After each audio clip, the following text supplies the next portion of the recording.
Hi Rakshit, congratulations on getting into your dream university, CMU. I know you have been after it Yes. for a while. Yeah, thank you for that. Can you Thank tell me a little about your academic and professional background before coming to IE study abroad? yeah, sure. So before coming to I study abroad, I came from a computer science background. Mhm. In college, I had a 9 plus CGPA, 9.02 to be specific. In my 12th, I scored 95.2 percentage, being a school topper at that time. And the 10th, I had 10 CGPA. Professionally, I have been working as an e-commerce consultant. Mhm. I picked up a couple of internships and contractual roles since second year of college, Mhm. and which that turned into a full-time job after graduating from college. Brilliant. And on the side, I had been working on some personal projects. I have been dabbling quite a bit in AI and Mhm. ML.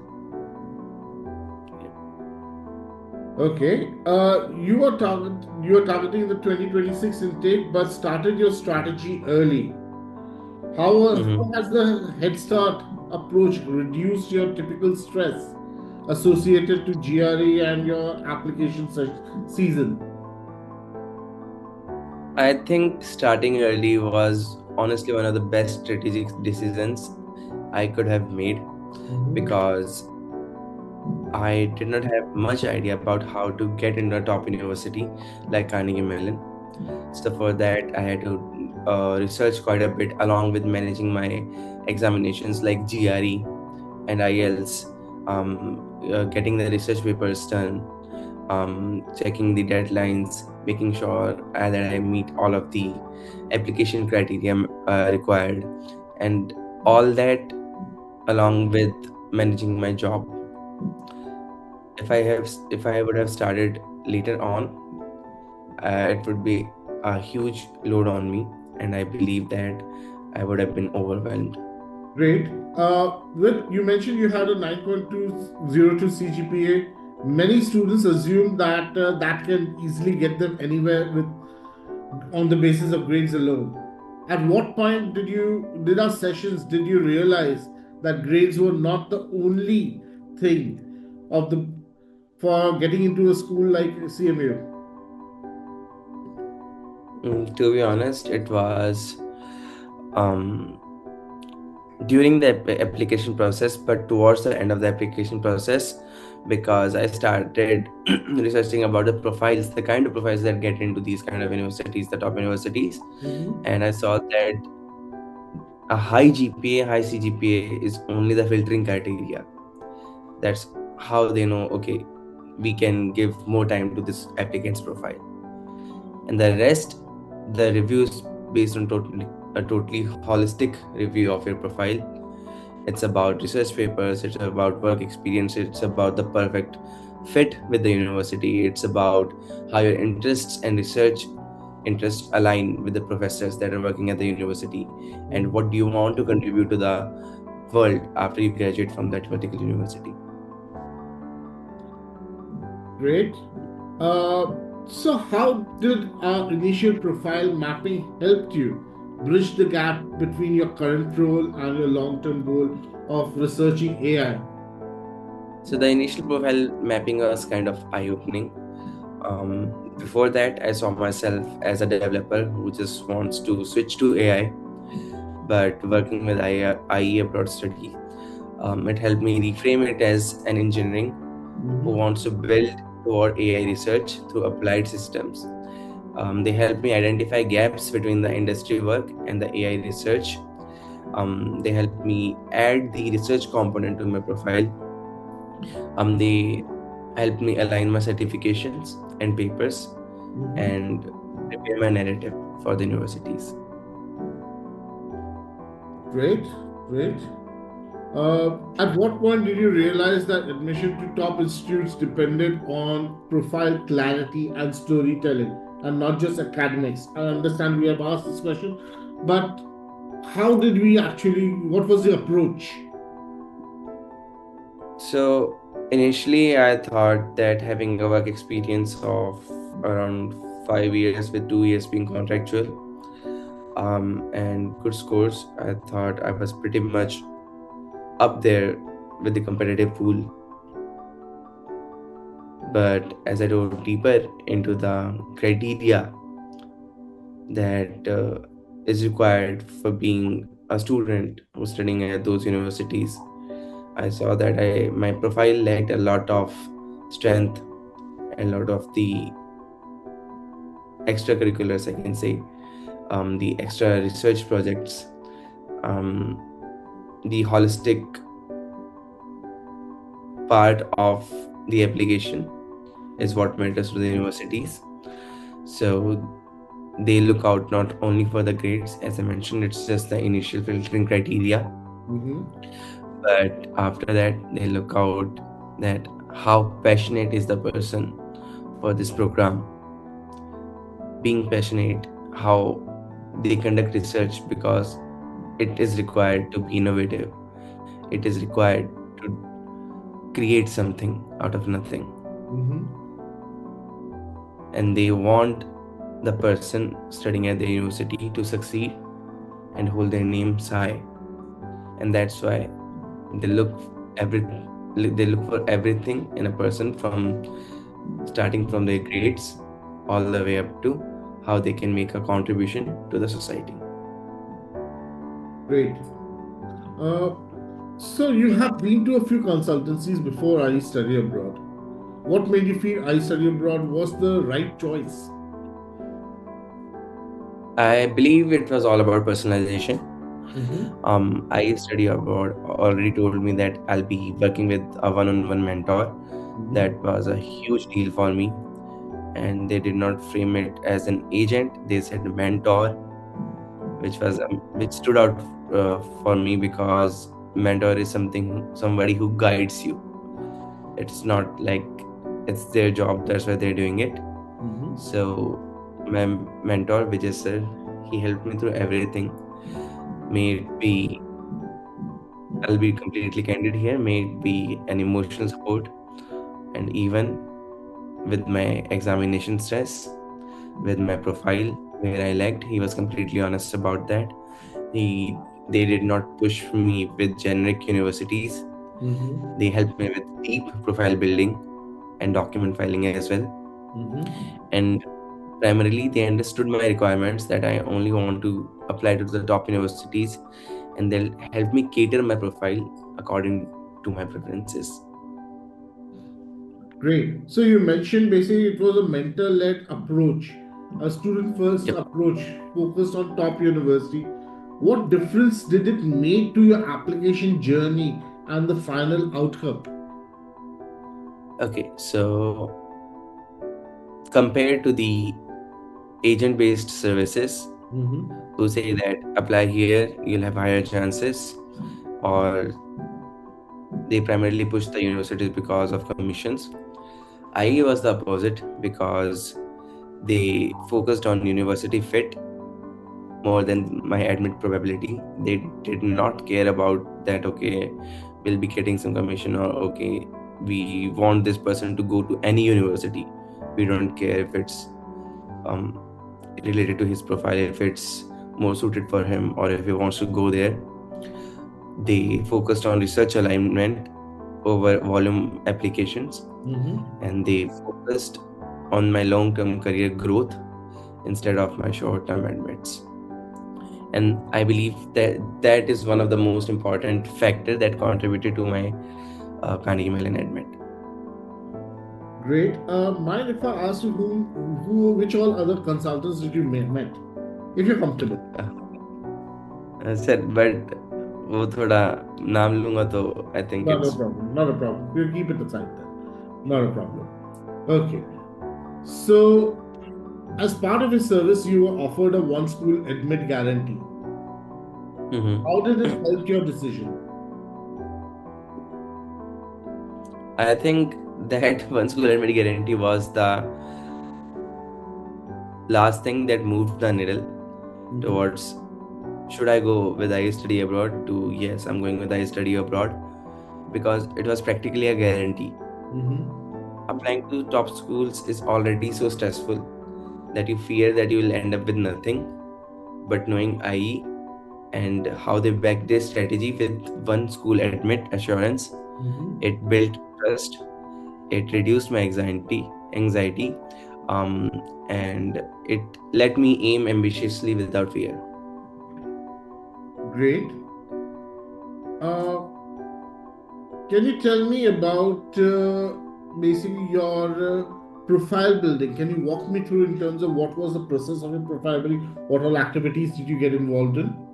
Okay, so profile building, I think it started with being a part of a social project. Developing or writing my own white papers for any initiative, be it a technological initiative or a social initiative. Then writing research papers, conducting research, building projects, may it be personal projects or more of an entrepreneurial venture. So I study abroad guided me through everything. They pinpointed that what I need to do to go from my initial profile to the profile that stands out in the pool of the applicants who are applying to the top universities. Okay. How did the process of turning your malicious URL detection project into a research-led white paper change the way you viewed your own technical expertise? Okay. The transformation was pretty huge for my confidence, because what I thought initially was a technical project became a research problem, a methodology that needed to be documented, and a publishable white paper. I helped me with peers, with mentors, with strategies on how I can write a research paper in short duration, and how I can conduct research properly, how I can benchmark the models and frame my research implications. So that had a mindset shift inside me, that I was not just a developer, but instead also a researcher. Okay. Was there any specific piece of feedback on your essays or resume that initially felt difficult to implement but eventually became the highlight of your application? Yeah, so initially, being a high achiever, I always thought my grades were enough, but the difficult feedback that my initial profile was focused too much on academics and relied solely on academics, but that was not enough to get into the universities, the top universities. That was really difficult for me to hear, but I'm glad that I study abroad were honest with me, because I think I needed to hear that, and I needed to work more on my profile, so I could get into the top universities like I did in Carnegie Mellon. Great. So how did I study abroad help you identify the specific academic proof like ML, Coursera certifications and everything needed to satisfy that admission to a world top two ranked university? Okay, so I study abroad initially audited my profile and identified missing academic validators like certifications. I had certification, but those were related to e-commerce, Mhm. not what I was targeting, which was AI. So they recommended that I take up certifications from Coursera based on ML or AI, which was a great advice. Then they helped me understand that I needed to do some advanced AI coursework and projects. So I built some personal AI projects, and then also the research exposure. And these recommendations weren't random. They were chosen to satisfy admissions committee so that I can handle CMU level rigor. So, if I'm not wrong, you visited the university. It was a sudden move. You mentioned that you were traveling to US and you wanted to visit the university. And we gave you a quick set of questions that you can ask to the lecturers and the officials over there? How did that help your application?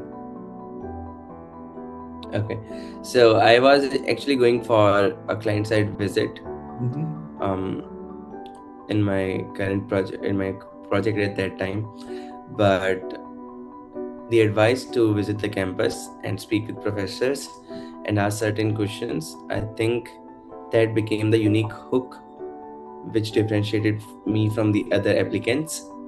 I think it helped me make a great impact on the professors and Mm-hmm. helped them remember me when I applied in the future. And I think that was one of the best advice I could have received at that time. Because if it wasn't for I study abroad, I don't think I would have deliberately tried to meet the professors and ask those questions, which helped me create such a huge impact on their initial judgment of me, I can say. And if I remember, basically, we also asked you and we pushed you many a times to take some pictures of you in it, along with the university background. And I think we utilized that in the video also. Yes, yes. So I actually didn't know that the pictures or the MU will require me to create a video essay, and getting those pictures clicked at that time, I used them in my video, and it helped me make the video really personalized and helped me so showcase that I'm really committed to Carnegie Mellon. Great. Okay.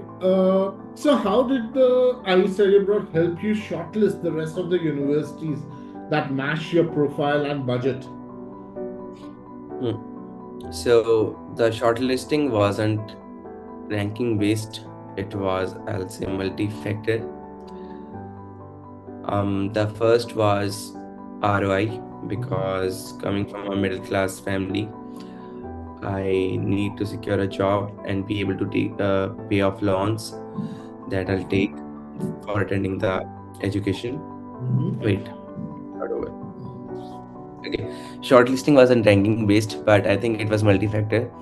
Um, it was based on ROI first of all, because coming from a middle class family, um, the total cost of attending was really important to me, and will I be able to pay back the loans that I'll take for attending the university?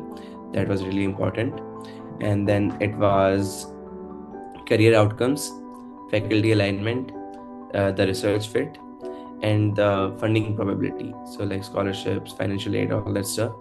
So, that is how I Study Abroad helped me build a balanced list, including Carnegie Mellon and other top tier universities and programs. Great. And I believe we also were looking into what was the specialization that the university was focusing on because we had Yes, a column for that. yes, exactly. So that, I think, it comes under my career outcomes, Mm-hmm. because I don't want to go to a general CS program. I specifically want to be an entrepreneur in AI Mm-hmm. industry. So that was a key challenge to find the perfect fit with the program. Great. And how did we basically having a structured strategy allow you to stay focused on your current job role while also submitting world-class applications to CMU, Stanford, Georgia Tech, etc.? Okay, so a little personal insight into my life is that I tend to procrastinate, and I can get overwhelmed quite easily. So the strategy and the structured implementation of everything helped me create weekly milestones, help me with essay timelines, with the test prep windows, and it helped me gather all my stuff beforehand so that I don't fumble during the time of applications, and I Mhm. just don't get overwhelmed during the application deadlines. Okay, great. How important do you think storytelling is in the admission process, especially for students who are planning to get into a role which they do not have background in. In your case, you were planning to get into entrepreneurship, and we had multiple sessions around that. Yes. So storytelling, I think, is also a key factor because it gives shape to your narrative while writing the SOP. And I believe SOP carries a lot of weight in the application process and the admissions committee. Um, for non-linear journeys like mine, I think storytelling is everything. I was transitioning from software engineering to an AI background. Without storytelling, it was random. My goals were all over the place. I wanted to be an entrepreneur. I wanted to be proficient in music. I also love to play sports and all that stuff. I'm currently in e-commerce. Why haven't I switched to AI up till then? So with storytelling, it all became intentional evolution. Can you tell us basically how did we help you structure it? Can you walk us through the process? So I study abroad helped me link the little parts of my life and help me structure the narrative in a way that looked compelling and cohesive. Um, Before I was just an e-commerce developer, but after working with study abroad, I was an ambitious guy who was transitioning from a developer to an entrepreneur in the AI industry, who wanted to obtain knowledge about AI intricacies, who failed at certain ventures, and that's why he was looking for a deep understanding of the concepts. A person who used to play sports just for fun, but I study abroad helped me structure that part of my life. On what I learned from sports is that team-based or collaboration-based development, and how I can work with others in an and obtain leadership qualities, I believe. Okay, Rakshit. What is it like receiving offer from a prestigious university like CMU, ranked second in the world as per QS ranking 2025? It was honestly surreal. It was a mix of disbelief, relief, and validation all at once. I mean, as long as I remember, CMU had been my dream school. But I knew how competitive it was, not just academically, but in terms of research, innovation, global impact, and the holistic review of the profile. So when I saw the admit, my first reaction wasn't celebration, it was, to be honest, silence, because in that moment, everything was replaying in my head. The late night working after office hours, building the projects from scratch, preparing for my exams like GRE, IELTS, um, strict deadlines on the research paper, um, rewriting the essays multiple times just to get that perfect narrative, and linking all that stuff that I've done from my past into a cohesive two-page essay of who I am as a person. Um, it was like all the invisible efforts of so many years became visible all at once. And what made it more special was knowing that it wasn't luck, but it was engineered. Brilliant. Uh, was there a particular moment during your entire journey that you felt that, yes, I made the right choice by working with I Study Abroad? So it wasn't a particular moment, I'll say. It was the consistency of the guidance across every stage of the journey that made me feel that I made the right choice. It was constant, constantly reassuring me that yes, I made the right choice. I by working with I Study Abroad. Right from the beginning, I Study Abroad approached my profile with the top university lenses. During the initial profile mapping, they didn't evaluate where I stood, but they reverse engineered what a CMU or Stanford ready profile should look like and then met the gap. Great. Uh, if you had to describe the I study abroad approach that stood out for you in three bullet points, which one would they be? I'll say deep profile engineering and Mhm. not just surface polishing. Um, Compelling narrative and storytelling for strategy. Um, the student and dream university fit and Mhm. how to structure their narrative and their profile in a way that stands out among thousands of applicants. Great. If we, I was actually going through your workstation. How important do you think is that workstation when the people are planning their entire journey towards the application?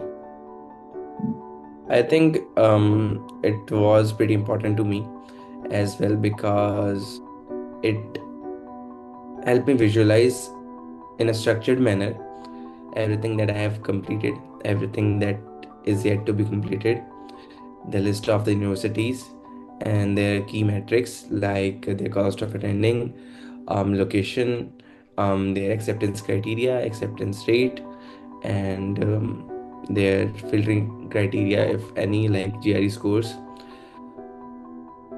that helped me keep a track of all my applications Mhm. and the deadlines and made sure that I was moving ahead week by week. Finally, last question. Would you recommend I study abroad to your friends and family? And if so, why?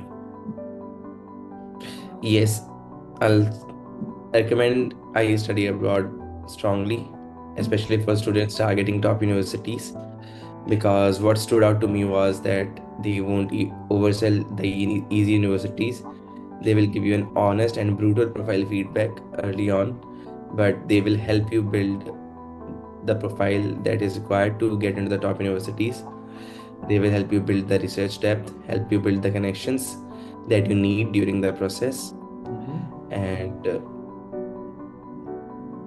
the biggest value was their strategic clarity. Great. Thank you so much, Rakshit, for coming across and taking your time to take this session. I understand there are a few more universities that you have applied to, and we are still waiting for their offers, Yes. right? So, finger crossed for those, and best of luck with your next steps. Thank you very much. Thank you. Thank you.